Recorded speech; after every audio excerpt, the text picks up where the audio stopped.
2025 ခုနှစ်ကုန်ဆိုလို့2026 ခုနှစ်ကိုကူးပြောင်းရရှိလာတဲ့နှစ်သူခုခါသမယမှာမြန်မာနိုင်ငံတွင်မိတိနေထိုင်ကြတဲ့မိဘပြည်သူတိုင်းရင်းသားညီကိုမောင်နှမများအားလုံးမင်္ဂလာပေါင်းနဲ့ပြည့်စုံကြပါစေ။ကိုယ်စိတ်နဲ့ပြကျမ်းမာချမ်းသာကြပြီးကောင်းကျိုးလူရင်းဆန္ဒမှာပြေဝကြပါစေလို့ဦးစွာဆုမွန်ကောင်းတောင်းရင်နှုတ်ဆက်တတ်အပ်ပါတယ်။ကြော်ပြခဲ့တဲ့2025 ခုနှစ်ဟာကျွန်တော်တို့နိုင်ငံအတွက်အင်မတန်ရေးကြီးတဲ့နှစ်တစ်နှစ်ဖြစ်ခဲ့ပါတယ်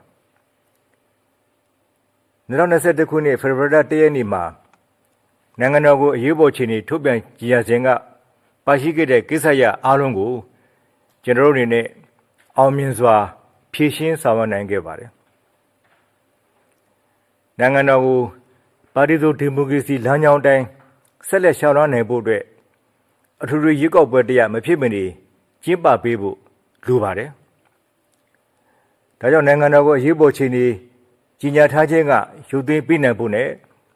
ပေးရထားတဲ့နိုင်ငံတာဝန်တွေကိုအမျိုးသားကာကွယ်ရေးနဲ့လုံခြုံရေးကောင်စီကိုပြန်လည်အပ်နှံခဲ့ပါတယ်။အမျိုးသားကာကွယ်ရေးနဲ့လုံခြုံရေးကောင်စီရဲ့ဦးဆောင်မှုနဲ့ဗိုလ်ကြီးဘုံအခြေခံဥပဒေ2008 ခုနှစ်ပါသတ်မှတ်ချက်များအတိုင်းပါတီစုံဒီမိုကရေစီအထူးရွေးကောက်ပွဲတရားအများဆုံးကျင်းပပေးဖို့စီစဉ်ဆောင်ရွက်ခဲ့တာဖြစ်ပါတယ်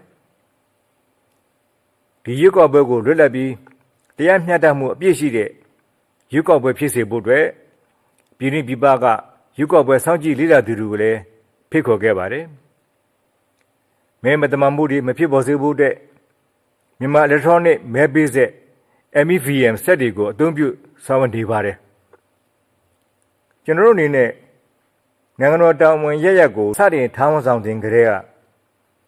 နိုင်ငံတော်ရှေ့ဆက်ရှောင်လွှမ်းရမယ့်လမ်းကြောင်းကိုမျှော်မှန်းပြီးဥတီချက်တွေခိုင်ခိုင်မာမာချမှတ်ပြီးတော့မှအကောင့်ထဲပေါ်ရှောင်လွှမ်းခဲ့ပါတယ်ဒီဥတီချက်တွေအောင်မြင်ဖို့ပြည်သူတွေရဲ့ဝိုင်းဝန်းကူညီဆောင်ရွက်ပေးမှုနဲ့အတူ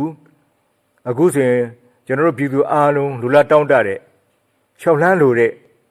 ပါတီစုံဒီမိုကရေစီပန်းတိုင်ကိုလှမ်းမြင်နေရပြီဖြစ်ပါတယ်ပြီးခဲ့တဲ့ဒီဇင်ဘာလ28 ရက်နေ့ကမြို့နယ်ပေါ်102မြို့နယ်မှာပါတီစုံဒီမိုကရေစီအထူးရွေးကောက်ပွဲကိုအောင်မြင်မယ်နဲ့ကျင်းပနိုင်ခဲ့တာဟာတက်ဆက်မြို့နယ်မှာရှိတဲ့ပါတီစုံဒီမိုကရေစီကိုချစ်မြတ်လို့တဲ့မဲဆန္ဒရှင်ပြည်သူတွေရဲ့